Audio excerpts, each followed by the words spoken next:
Will you sing with me?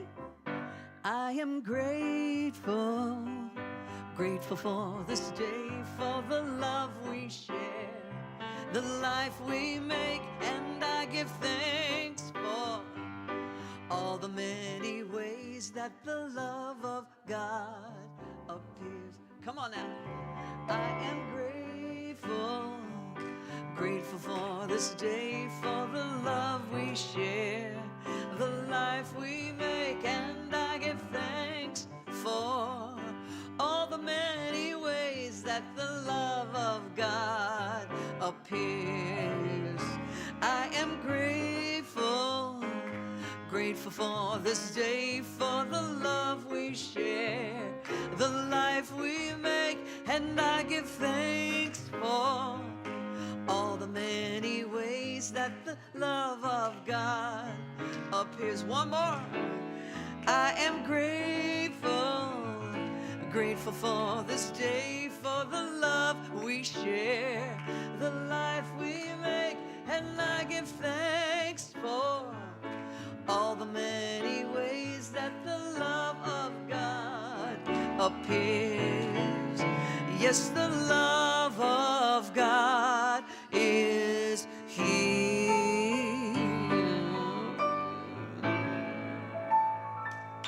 Yeah. Good afternoon, everyone, and welcome to the Spiritual Living Center of Atlanta. I am Jean Bell. My pronouns are they, she, and her, and I am the associate minister here. And I am so glad that you are here with us today. If you are viewing on Facebook or YouTube Live, please like and share this broadcast so we can continue to spread the good news of New Thought out into the world. Yes?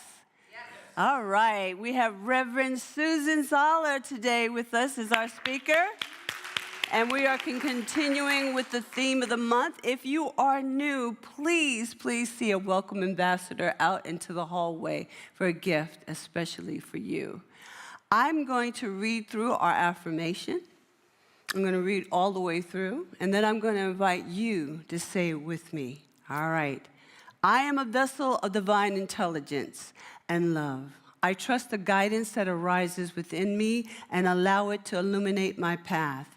In every situation, I meet life with gentle strength, calm truth, and unwavering conviction. Today and always, I celebrate the divine I am within, knowing I am guided, supported, and empowered in its love. All right, let's do this with one voice. I am a vessel of divine intelligence and love. I trust the guidance that arises within me and allow it to illuminate my path. In every situation, I meet life with gentle strength, calm trust, and unwavering conviction. Today and always, I celebrate the divine I am within, knowing I am guided, supported, and empowered in its love. And so it is. Please welcome Mally Lapete with the announcements.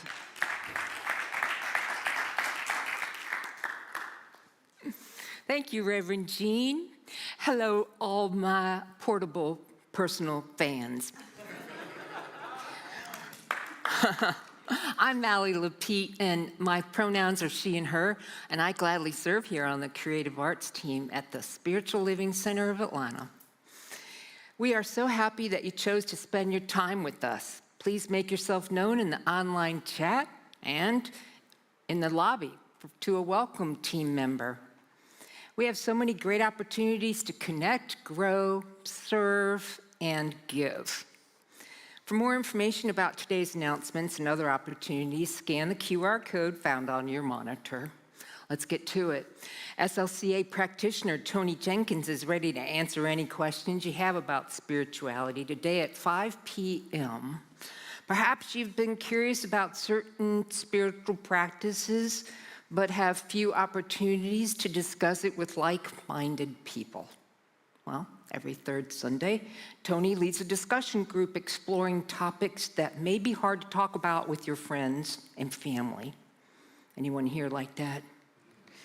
This is one of the most popular workshops, so if you have not joined in yet, please check it out. SLCA is for in for a wonderful treat. Listen up, July 27th, next Sunday. Next Gen music director Jesse Powers will join us to share songs and stories from the spiritual path. This singer-songwriter is a powerhouse filled with love. Invite your friends and prepare to give her a beautiful SLCA welcome. Reverend David, next Sunday during our 5 o'clock hour, as he dives into the guiding principles of our philosophy, what we believe. Reverend David will guide us into a deeper look at each principle and how they pertain to our everyday lives. This workshop will take place every fourth Saturday. Thank you so much for joining us today. We look forward to joining with you in our fellowship hall after services for food and fellowship. Please be sure to speak with at least 2 people you have not met or have not spoken with in a while. I love you. As we prepare for affirmative prayer, let's just relax, take a breath.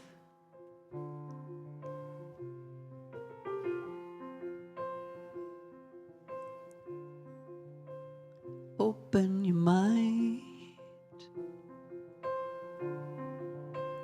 unfold your heart. Relax your senses.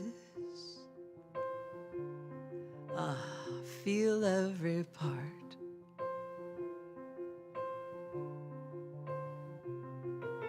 You ain't got a thing to fear. Looks like love is growing here.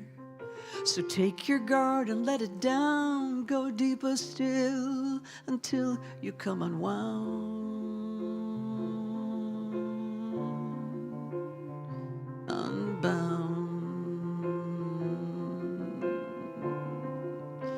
Breathe every breath.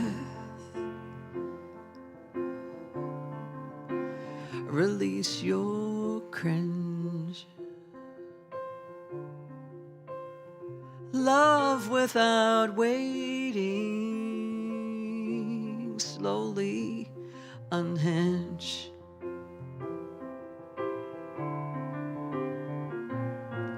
You ain't got a thing to fear. Looks like love is growing here. So take your guard and let it down. Go deeper still until you come unwound. Unbound.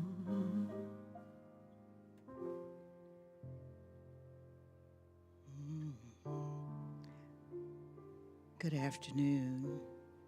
So good to see you, and I invite you to be in prayer with me right now.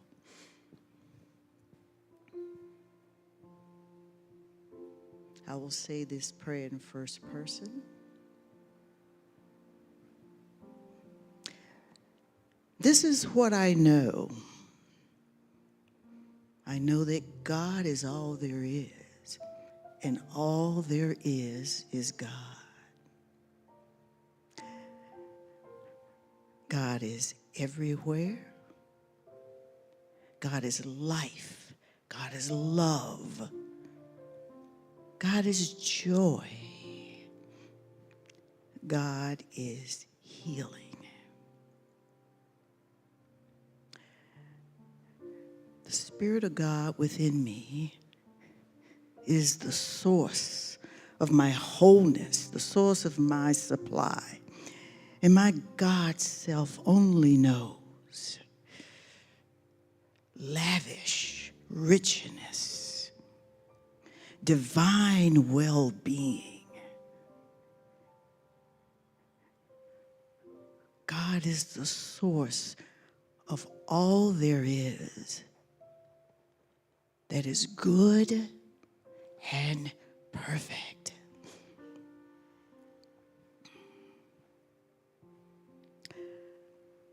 I know that every cell in my body operates under the divine direction of God.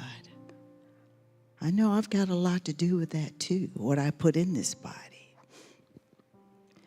But I know when I treat it perfectly and right and do what I'm supposed to do, every cell operates in divine harmony with life, love, joy, energy, wholeness, divine well-being. Abundance is my truth. I own it. I allow it to circulate in my life.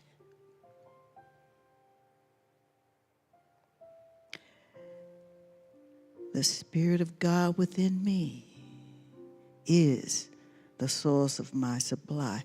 My God self only knows lavish, rich, opulent abundance. And the activity of this knowingness is constantly at work in my life and in my affairs. The very creative thought energy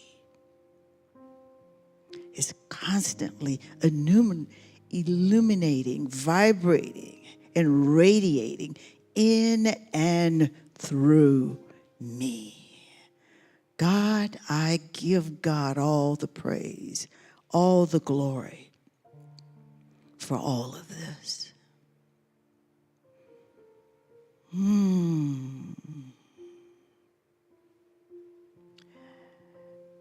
God, we thank you for our Reverend David. We thank you for our ministers, Susan Zoller,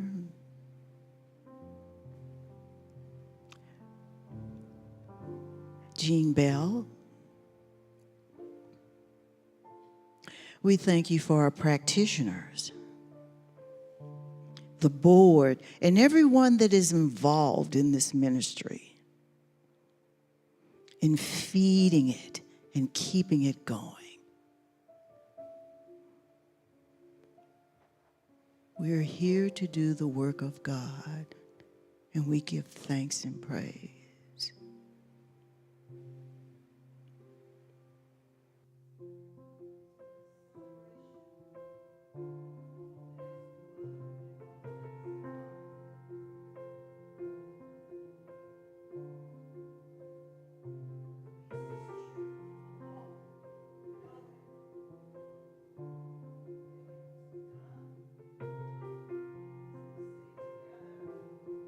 So it is. You can stop waiting for love to find you. Look inside your heart. Love's already who you are. So lift up your voice. Let it be heard. Tell me your story, tell it to me. Don't leave out a word.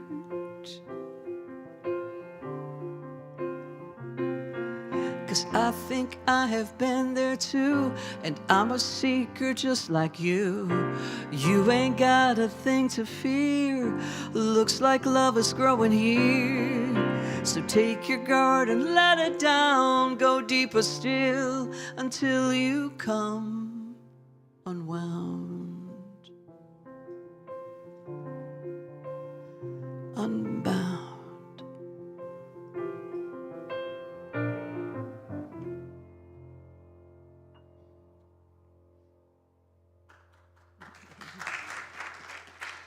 Beautiful, beautiful.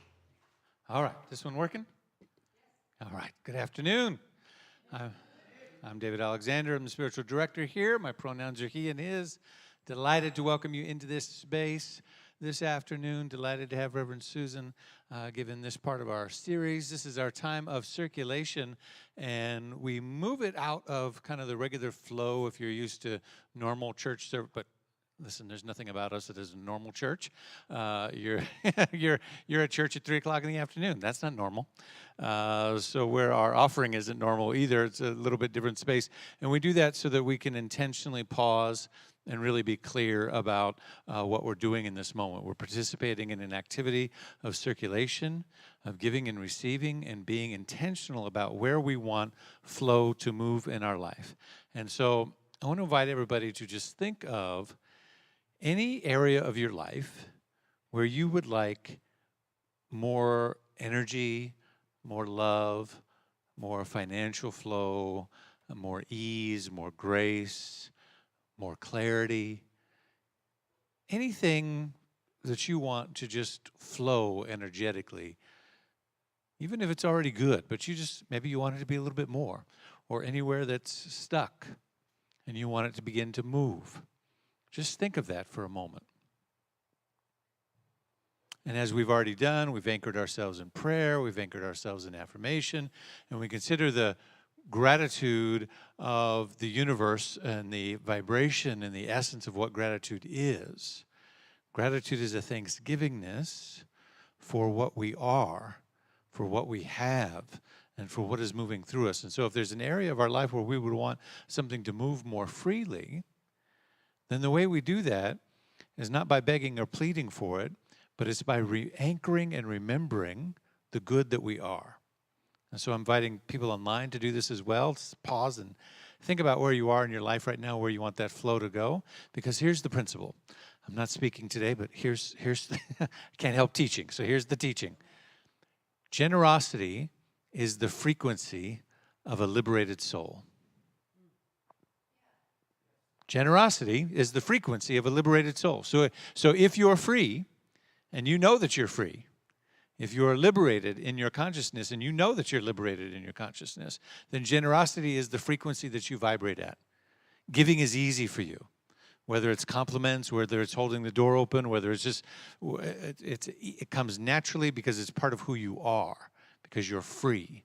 And so if you want that area of your life that you were thinking about to be free and to flow more, then what you do is participate in an act of generosity in your life, because you raise that frequency, and that allows that area to begin to flow again. So this moment, we have ways to do that. Text any amount to on your cell phone, 404-800-9467. Just put in the dollar amount, use that as the text number that you send it to, and then it'll prompt you to put in bank card, credit card, whatever you want to do.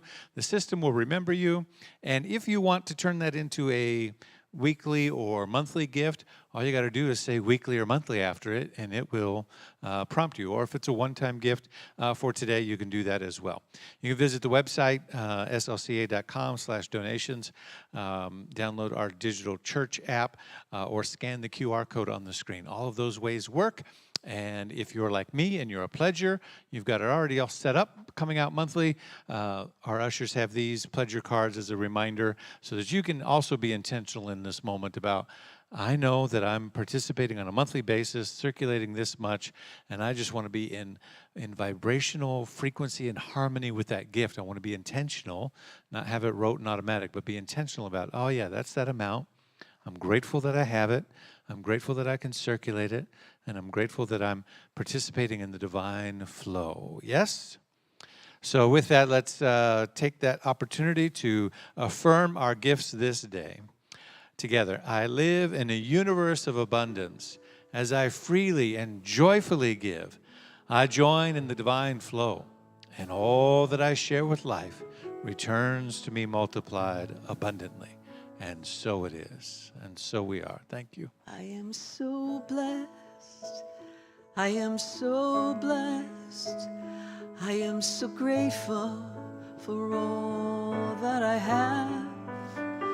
I am so blessed. I am so blessed. I am so grateful. I am so blessed. I am so blessed. I am so blessed. I am so grateful for all.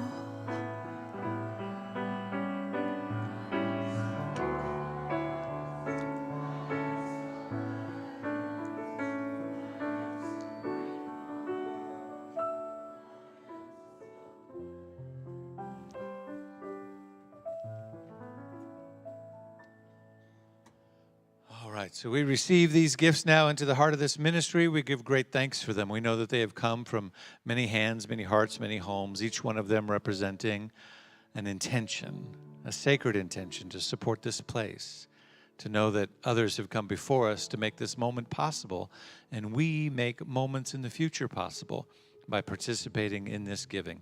I bless all the gifts that are coming in online. I bless all the gifts that are coming in automatically and monthly. I bless each individual here and each individual not here today, but intentionally with us and watching this service in the future. I know that our good continuously flows from many streams and many sources, and this is just one of which we give great thanks.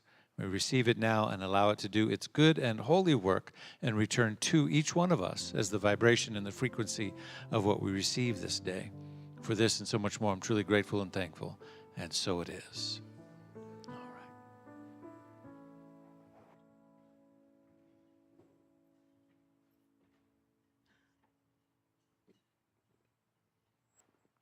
right. How's everybody doing? Yeah, so it was an interesting week for me, guys. I'll tell you, can I be candid? Tell the story. So last couple of weeks, I've been dealing with some bronchial issues, and I made it through, but I spent 4 days in the hospital with pneumonia, and I saw so much. I saw love, and I'm on the other side of it. But the gift of the experience was I got to listen to a lot of music, and I was very well cared for. But I think what I wanted to say for me is that there's an opportunity, there was for me, and maybe I can give, this can land on your heart as well, for me to love myself more deeply.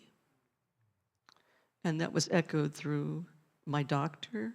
I mean, I don't even know my doctor, but it came through loud and clear that there's, for each of us, there's nothing else to prove. I think I'm very career-centered, and I rely on that to give me an identity, but in reality, I'm enough just by being alive.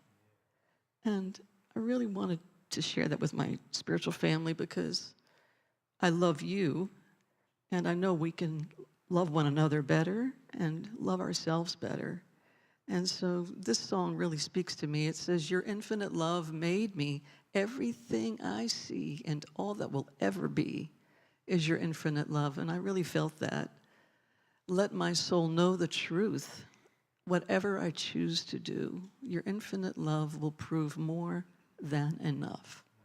All right? So we're talking about abundance this month, and I just know that to be true. It's profoundly simple and incredibly difficult to be reminded in these moments sometimes that we are enough.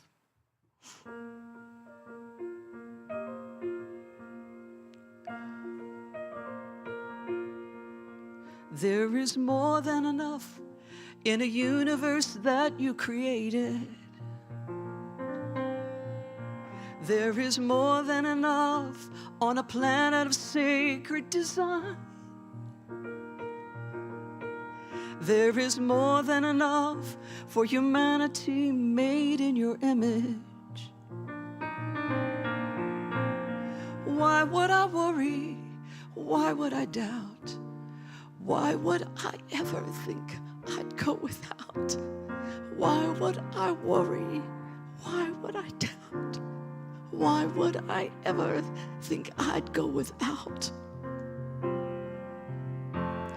Your infinite love made me, made everything I see, and all that will ever be is your infinite love. Let my soul know the truth. Whatever I choose to do, your infinite love will prove more than enough. Isn't that beautiful? Let's go back around. There is more than enough in a universe that you created. There is more than enough on a planet of sacred design. There is more than enough for humanity made in your image. Why would I worry? Why would I doubt? Why would I ever think I'd go without? Why would I worry? Why would I doubt? Why would I ever think I'd go without? Your infinite love made me, made everything I see, and all that will ever be is your infinite love.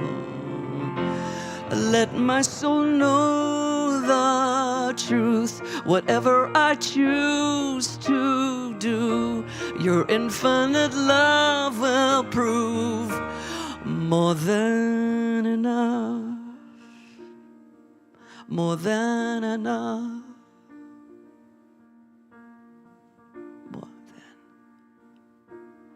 more than enough.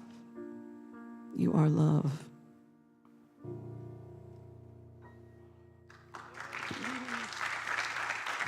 Thank you.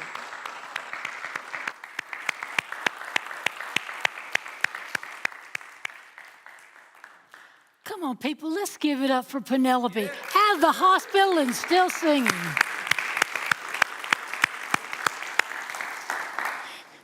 You don't get music like that just anywhere, and aren't we grateful? So today I want to give a shout out to the television and the movie industry, and to those of us they work so hard to entertain. It's an auspicious time for visual entertainment, you know, the summer of the movies.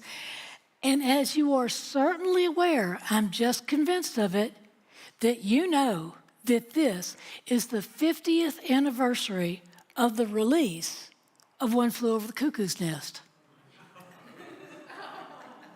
Yep, it's quite a film. It won 5 Oscars with many more nominations, and it's set in a psychiatric institute where a criminal has been sent for observation and evaluation. It sounds really modern, doesn't it? I mean, really. But moving right along. But even bigger news, it is to me, it's the 50th anniversary of the release of Jaws. Absolutely. That famous film that inspired so many people to avoid baths, swimming pools, and certainly beaches. And if this month wasn't thrilling enough, today is the first day of Discovery Channel's Shark Week. That was not appreciated enough, I can tell you. In fact, there's a show on tonight that has some very extensively trained divers dancing with sharks underwater. I can't wait for that one. You know, all this should be truly relaxing for those of us who don't like to watch the news. Just go watch some sharks, you know. But you know, the simplest things can be so impacting. Like how they chose the name Jaws for the film. It was a lot of names thrown around. Finally, somebody said, just use Jaws, they'll know. And the music, da-dum, da-dum, da-da-da-da-da. It's only 2 notes. And they tried to figure out, the guy who was conducting the score, and he came up with that. And I bet everybody in here knows what Jaws and da-da-da-da-da, don't you? You know what that refers to? Absolutely. So keeping with our aquatic theme, you know, last week Reverend David spoke about going into the deep and the shallow end of the pool, metaphorically speaking. So I'd like to continue our aquatic theme, and I want to tell you an absolutely true story. Some of you may think, yeah, right. No, it is. This is an absolutely true story. I have pictures to prove it at home. You may not be aware of, but for years I was a biology, chemistry, and physics teacher, and I got into that because I loved animals, and I was fascinated. There wasn't a nature documentary made at that time that I hadn't oohed and awed over, especially if they were marine footage. I worked with dolphins in the language acquisition program at the University of Hawaii for a couple of weeks. And that was 10 years before I moved to Maui to become the minister of what was then the Maui Religious Science Center, as it was known then.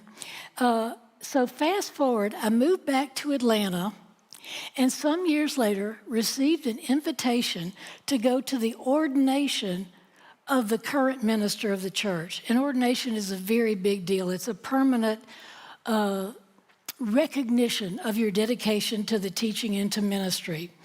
And, you might ask yourself, who in the world hops on a plane, goes halfway around the world for a 45-minute ceremony? And I say me, because I'm a religious scientist, and I looked at it and said, why not? So I went.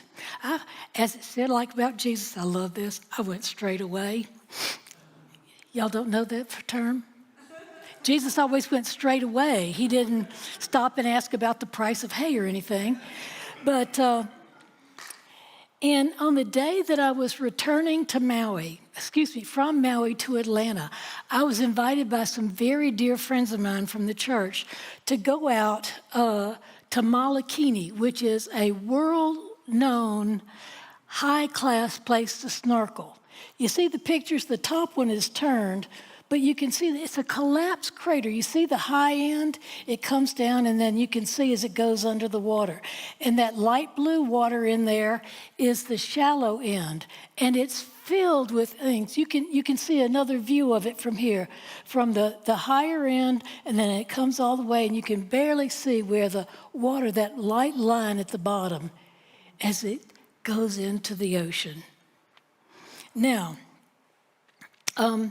inside Malakini, you can see the most incredible marine life, things that movies and pictures are made of. And most people, you see many, many boats anchored around there, sometimes in close to the wall. And so here are some marine fish you might want to look at. This is the famous Nuka Nuka Hoka Hoka. Oh, forget it, I'll never say this correctly. It's the Hawaiian state fish, and I memorized this before I got here, but it's something like Nuka Nuka Hoka Hoka Apua'a. And if that's not right, we'll practice later on.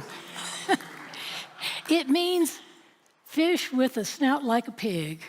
That is what it means, because it routes around and takes things off coral with its snout. Now, Pam and Larry, whose boat we were on, knew about my fascination and also my fear of the ocean. I'm not ignorant of what's in that water and what the currents are. I didn't study science all those years to not know that, and physics. And they also knew about my fascination and fear of sharks. We were having a lovely afternoon swimming when Larry said, "Come on, I'll show you the reef." At least I thought he said the reef. We actually went to the end of Malakini where that shows it goes down and underwater, and out into the open ocean. And we got there, and I looked at it. The water goes about this high above what is now rock, the remains of the crater. And on the other side is absolute open ocean. And I said, "Larry, this is just great. Come on, let's go back." And Larry is a very strong, big guy, and he pushed me real hard back inside. I had not gone over, let me tell you, I was not going over that rock. He pushed me back in and said, "Kick hard." And I instantly knew that I was in what I will euphemistically call deep duty, because there is a very strong current that sweeps the inner wall of that collapsed volcano and then out and around the back. It is really incredibly strong current. I hadn't realized it going over there because I was so excited about seeing what I thought was going to be the reef. Little did I know. And I found out later that afternoon that is the very same current that has on multiple occasions swept people out to sea, many of them never to be seen again. And so I've been swimming all my life, and I'm a pretty good swimmer. And I put my all into swimming at that moment because I knew if I didn't, I was going over that wall into the ocean, the open waters of the ocean. And I wasn't doing that. I thought I'd freak, you know. And I was swimming and I was making progress against the current. I was literally swimming for my life. I know what has happened to people who didn't. Now, there are some other fish you might not be aware of that are in the Hawaiian waters. Let's see a picture of this is the tiger shark. Notice those lovely stripes on the side. The tiger shark is known as the second most numerous attacks on humans and death. And then you can see the tiger. But here is Mr. Number One. I'm Mr. Number One, Mr. Great White Shark, who has carried out the most attacks. Look at that lovely smile. I mean, really, who could resist, you know? But I knew this, and I knew the chances were there were sharks around me greater than the chance that there weren't. So I was swimming. Water was slapping me in the face. Those waves are something else, slapping me, and all I could hear was the water, bam, bam. And I was swimming.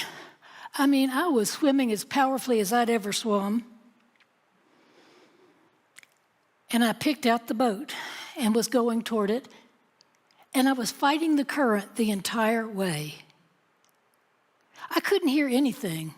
And then my arms started to cramp, particularly this shoulder. And I thought, what am I going to do? I can't think about sharks right now. And something within me said, roll over, roll over. And I did. And I swam on my back and I continued making way. You know, that's a primal fear of being eaten alive by any of us. I don't think none of us said, gosh, that's something I'd like to experience. But really, it propelled me, except I felt no fear. What I had was an absolute laser-like focus on making it to my goal, to making it to my boat. And the waves were so loud, and I was in and out of the water as I swam when the waves came by, because I had moved out. The current was carrying me, and if you remember, Molokini's like this. And the current I was swimming in, I wanted to do this, but it was carrying me, and I was doing this. And the waves were so loud that it took me several minutes to hear my name called by Pam. Molokini is a national preserve, and they have very strict rules about how you can anchor a boat. You have to go down in the water, tie it, and how you can leave, you have to go back in the water and tie. And she saw Larry taking me out there, and she tried to call to us not to do it, but he couldn't hear. So they'd taken him a couple of minutes, it seemed like hours, to get the boat stable to be able to come and get me. And she called me, and I very gratefully climbed on that boat. My legs were shaking a bit. But I got there, and it was an answer to prayer that I never had the time to put words to. I mean, literally, I was swimming for my life. And so I was on the boat, and Pam asked me if I'd been afraid, because she knew. And I said, I didn't have time to be afraid. I had to swim. And she laughed. Oh, Susan, you know you could never outswim a shark. I said, Pam, that is just not reassuring, really. But we went back to our original location, much closer into that main wall where everybody parks their boats. And I actually did get in the water and snorkel more that afternoon, accompanied by about 3 feet away by Pam's large and very strong brother, which I appreciated. And en route to the airport that afternoon, a friend had picked me up to take me to the airport. We stopped and had lunch, and I told her what happened, and she said, Susan, do you understand the magnitude of what happened to you? People die like that, and it has happened more than a few times. So what I know now is that the water in the crater, where it's like, it varies right there inside the crater from about 10 to 30 feet, so it's shallow. But once you go over that place where the water is going over at about 5 inches, it immediately drops down to 100 feet. And if you go on the back of Malakini, it's at least 300 feet, and that's what causes that current that just whips around like that and straight out into the open ocean. You read about people who want to get rid of a spouse, take them out there and put them in that current. It's been a legal matter on multiple occasions. You know, I am telling the absolute truth. And several times on the way home, I decided that I needed to write about what happened. And I was back in the water. I was there again. And it's a little see, I get it, still talking about it, PTSD. But it went away over time, and I was fine. And you may be asking yourself, very interesting story, but what does this have to do with anything here at church today? Well, I want you to have a somewhat little visceral experience of what I went through.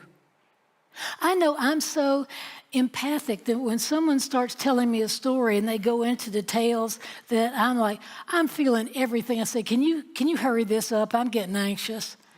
And maybe you are too. But just think, what if you were in the situation that was your worst nightmare and you really had to face it? What would you do, and how would your spiritual tools lead you and guide you? Well, you know, what happens when wrenching fear takes hold? I didn't have time for wrenching fear, but this is what I know about it. That fear is an emotion. It is not rational. When we are fearful, it does not matter if what we are fearful of is real or imagined. Our body reacts the exact same way. You know what it feels like to feel fearful, don't you? Yeah, I'm sure you do. You know, fear can be upsetting, or it literally can paralyze people's muscles sometimes. They can't move. Reverend Jean told last week when she was speaking about week before, when was that, Jean? Whenever it was, she was speaking about being in the water and having a panic attack. But she overcame her panic and remembered that she could swim and got herself out of the pool. People have actually drowned from fright. You know, but here's the thing. It doesn't matter what the situation is. What matters is what we do with it. And some of you may be looking at me thinking, yeah, it matters to me what situation I'm in. Because, yeah, it matters to me too. But in the long run, it's what we do in that situation that counts. You know, because fear is not something awful. It's not something to be avoided at all costs. You can't if you're going to be alive. There are going to be moments of fear. It has a purpose. It's hardwired into us. Do you know that? It is actually divinely God-given to us to protect us, because the message it carries is alert, alert, take proactive action.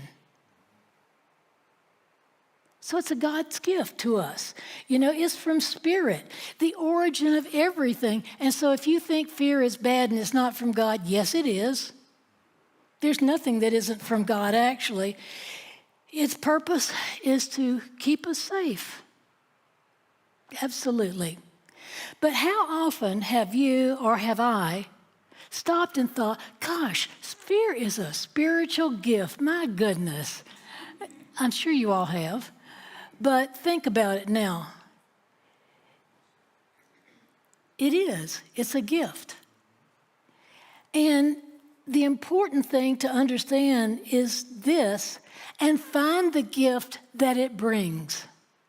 And when you're in the middle of fear, it may not be the moment to stop and say, gosh, There's a big buffalo running at me. I've gotten too close. I wonder what the gift is in this. No, I'm not advising you to stop and ponder at that moment, but just take a moment when you can and find the gift. It's not to be avoided, and it's not to be pushed down. Look at it and see what message it brings. Is it real? Is there a real threat? Or is it simply a fear that something might happen that is dangerous? You know, it's imperative that we feel the fear if we want to live successfully. It is. But the danger in it is living continuously in fear. It has terrible effects upon our body, our nervous system, and our mental health.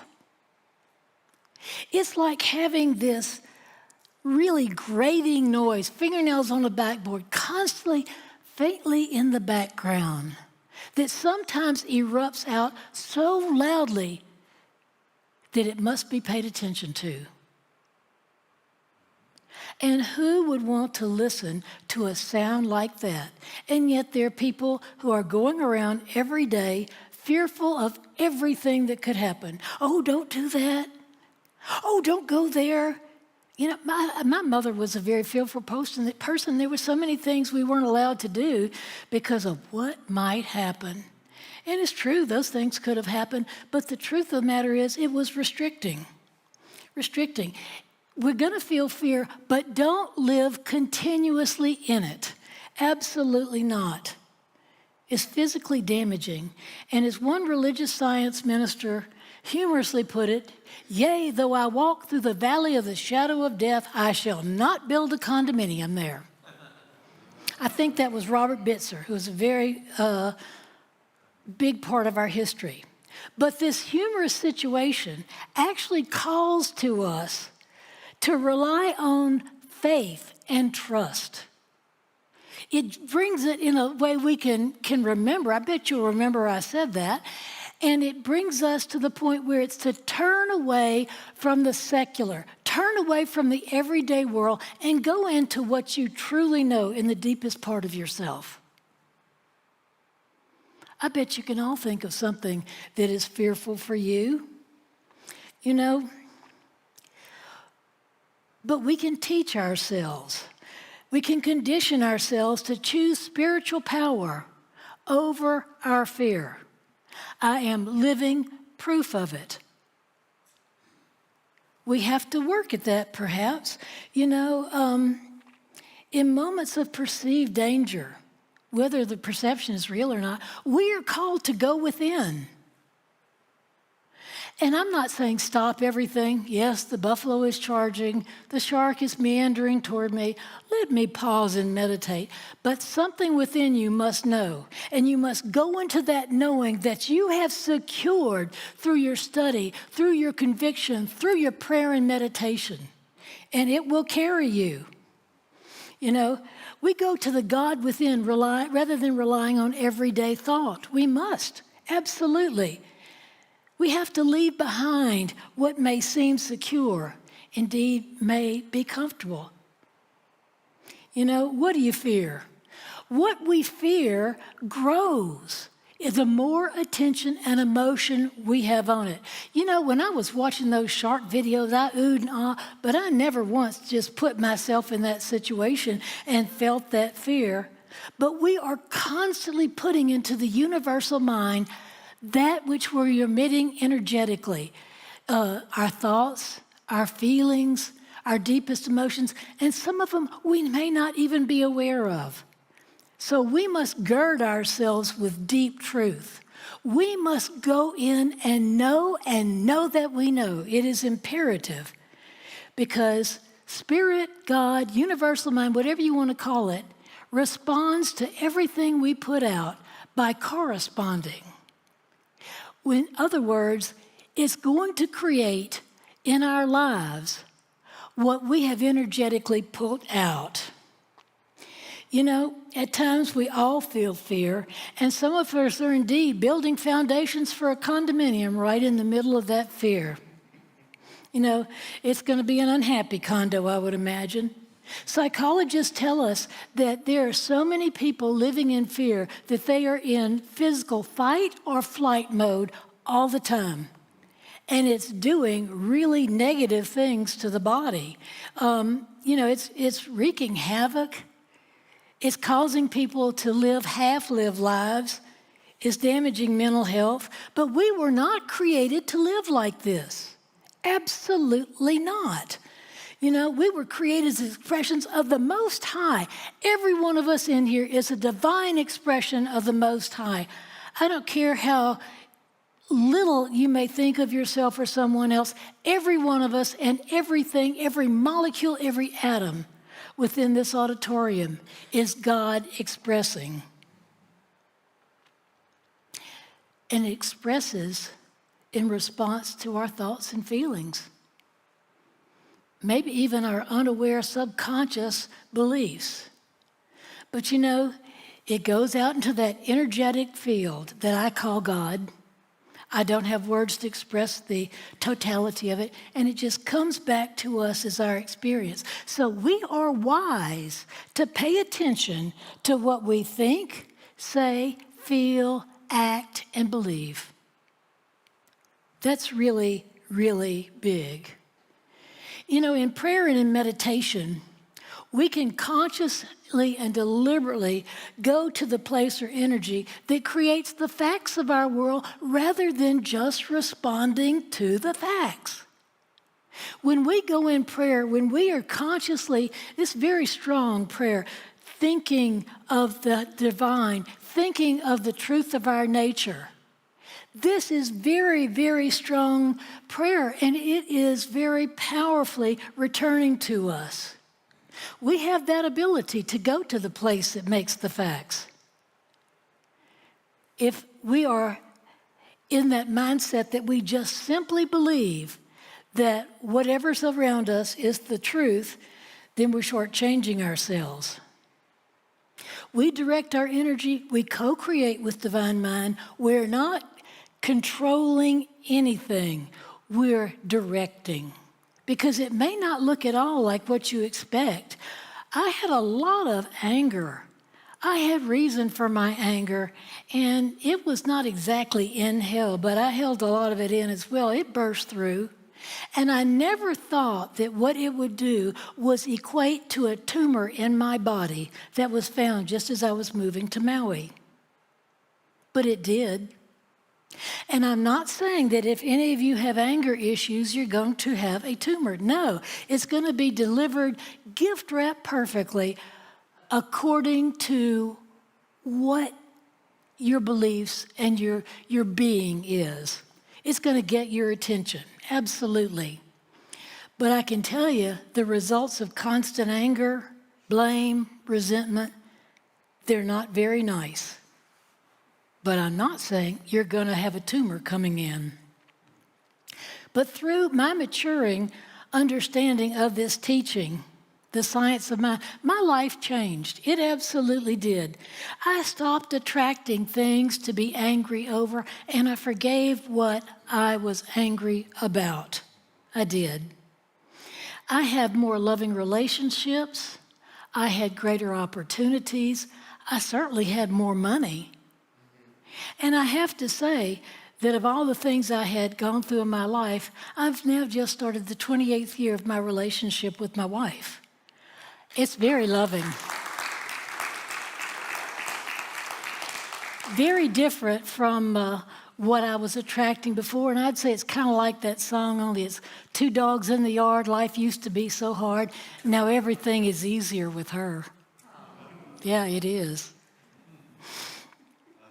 Please know that I share these words, knowing that each of us has the God-given ability to direct our experience and to change the complexion of our lives, the characters.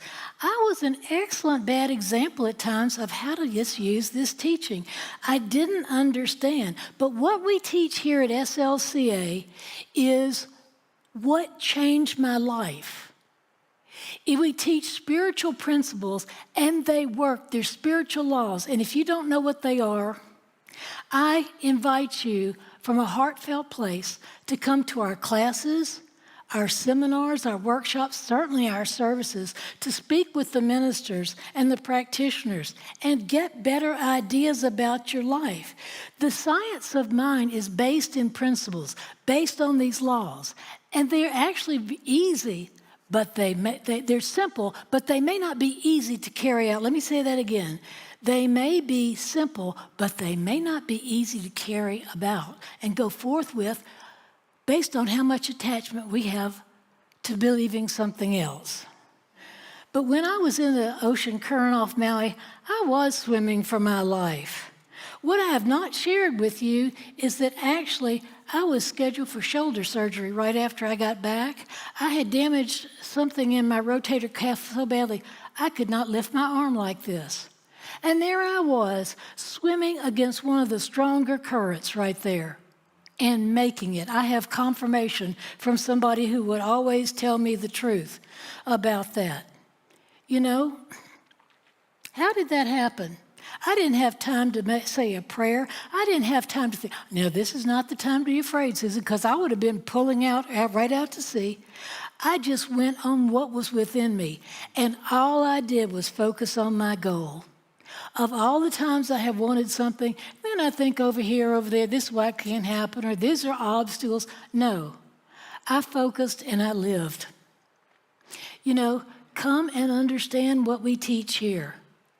If you studied it, study it some more. Put it into yourself so that it's there when the fertilizer hits the ventilator, that you are grounded. Absolutely.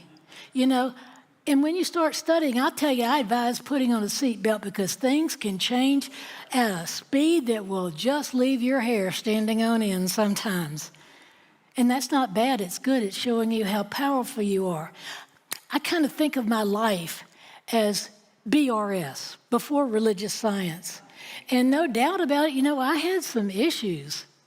And hard to believe, but yes, you know, I was rolling in it all right. You know, kind of like one of my dogs loves to go in the backyard and roll around in the grass. He's just so happy. I have no idea what he's rolling around because I clean the yard, but it's not something I want to experience. And I was rolling in it in my own way till I rolled over. Are you rolling in the deep of your spiritual practice, or are you rolling in it, whatever it is to you? You know, when you get fearful, if you can, just stop and breathe slowly for a couple of minutes. It'll change your body. You can ask yourself, not in the middle of a crisis perhaps, but what am I afraid of? Look at it. I know one person who told themselves to do this, went to sleep, had a dream, and a monster was chasing him. And in the dream, a conscious type of reality, turned around and said, what are you? What message do you have for me? And the monster looked at them and said, I don't know, it's your dream. That really did happen. Just know that we're going to ask from a different perspective than our regular minds. Get quiet and ask yourself. And the answer feels differently, and I can show you some of that a little bit later on. You know, living in fear is different from feeling fear. I can't emphasize that enough. You're not bad or weak if you feel fear. You're human. You know, the thing is, we have the ability to lower the volume of that fear. And we actually have ability, just like on the radio, we can lower the volume and we can change the channel. That's spiritual practice. Because we're not meant to live this way. We were put here to prosper.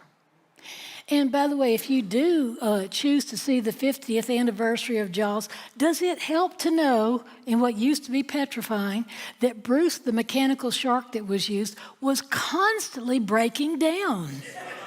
And Steven Spielberg was petrified every time it broke down that he was going to be fired and humiliated. But instead, they finished the picture, and it catapulted his career to stardom. And you know, Jaws was the first blockbuster film ever. So talk about the deep and rolling in it. I started rolling in different things. And when I realize I'm starting to roll in it, I roll over. I put a different face to it for myself. You know, there are people today here in this room who are highly trained in how to use this teaching. And if you don't know how, or you have questions, or you feel like you don't know what to do in a certain circumstance, go talk to us. Practitioners, raise your hands. See that? Ministers, let's leave our hands up. Practitioners down. We're here for you, and there are more of us than are just here today. You know, we can choose to live differently. We can. No matter how long and how unhealthfully we have lived before, because the only moment in spirit is right now. And if you choose to think differently right this moment, your life has begun to change this moment. And you know that other film, that other 50th anniversary film I mentioned, One Flew Over the Cuckoo's Nest? The one about the convict put in the, you know, psychiatric hospital? You know, perhaps that brings to mind someone you can think of today. But the truth of the matter is, we don't have to be scared of that either. But I will tell you one thing, there are many people who are making the political situation what it is today in our country and the things that are going on, and they are very, very focused. They are very clear that they are demonstrating the principles they want in this world. And are we doing the same with as much clarity and intention and fervor? I think as we join together, those of us who wish a different, more peaceful, more loving, more plentiful world can get ourselves in that frame of mind, and everything will change. You know, it will. So I ask you, what is your goal and what do you focus on? What do you let distract you? You know, the universe is here supporting each of us. We don't have to be afraid. Sometimes we will. And make sure and see if there's some validity to it, you know. Get out of the water if there are sharks. Don't go so close to the buffalo that can hook you and throw you. You know, I stopped singing things like the theme from Jaws and I moved on to the Hallelujah chorus. Amen. And you can change the channel. You can stop replaying fearful, angry pictures in your mind.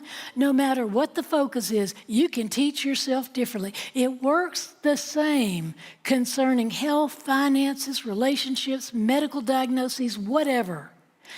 So do it and rinse and repeat. Rinse and repeat as many times as it takes, because we can live joyfully in the deep water without fear, and with our deepest spiritual knowing, because it's not just a good idea, this is the law. From my heart to yours, namaste, aloha, blessed be, ashe, shalom, and so it is.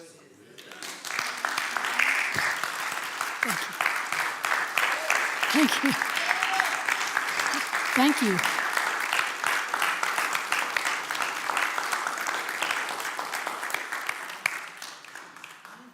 Let's take a moment and do a little bit of what I was talking about. I don't mean going swimming, but just going within. Just close your eyes for a moment if you would.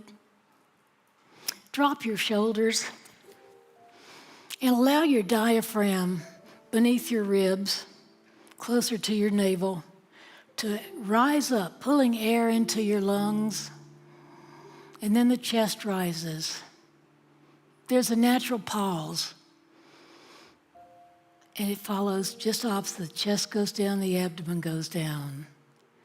There's a natural pause, and it begins again. Just take this moment and be very conscious of your breath.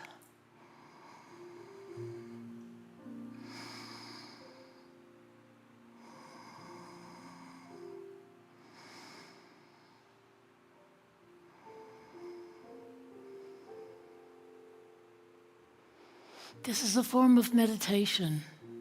It's not about the thought, it's about the feeling and the knowing.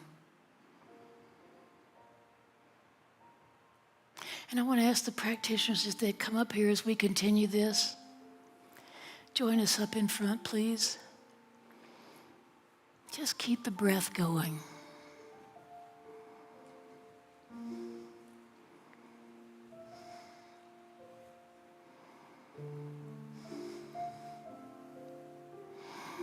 In Eastern traditions, this is called prana, the life force. And as we breathe, we are channeling that life force, but doing so consciously. We are increasing our prana by doing so, our life force. Feel your body relax as you do nothing but focus on the breath. If a thought comes, just let it fade away.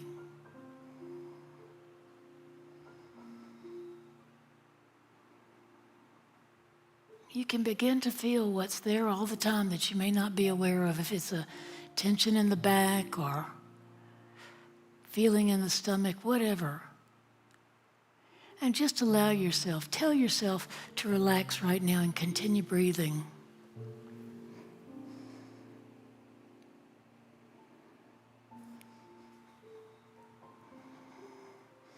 This is a form of prayer, a prayer without words. It is that feeling deep within us that rises up as we just simply breathe. We realize we are connected through the breath with every person in here. We're sharing bits and pieces of ourselves on a molecular level. We are connected.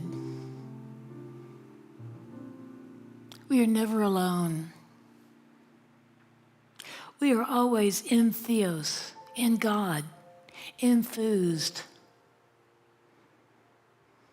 We are full of life.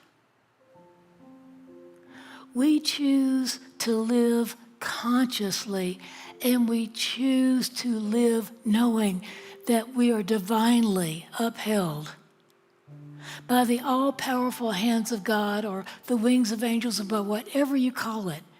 It may be a friend speaking with you. It may be something you hear or see, some music that comes to you.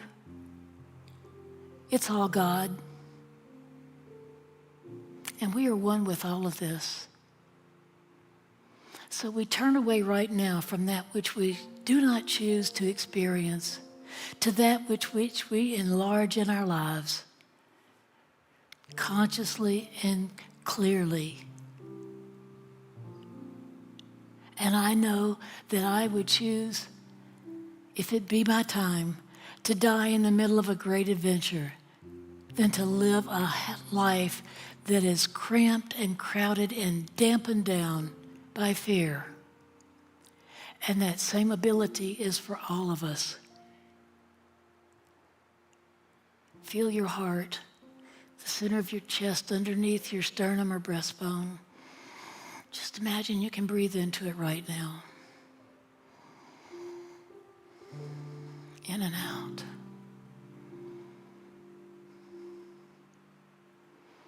And before you open your eyes, notice how you feel differently than when we started. This is always available to us because we are always breathing. Even in the pause of the breath is part of the process. So, when you're ready, knowing that it's from my heart to yours, with love and respect, and knowing that I see your truth, please open your eyes. Thank you for being here with me today.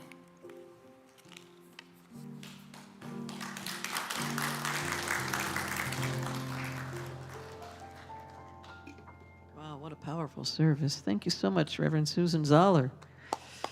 Yes, yes, yes, yes. So before we go downstairs for some food and fellowship, let's sing out, okay?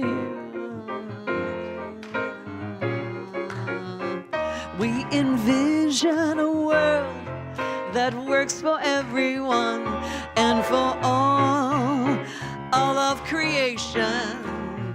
We see all people, all beings as expressions of God. We see a world that works for everyone.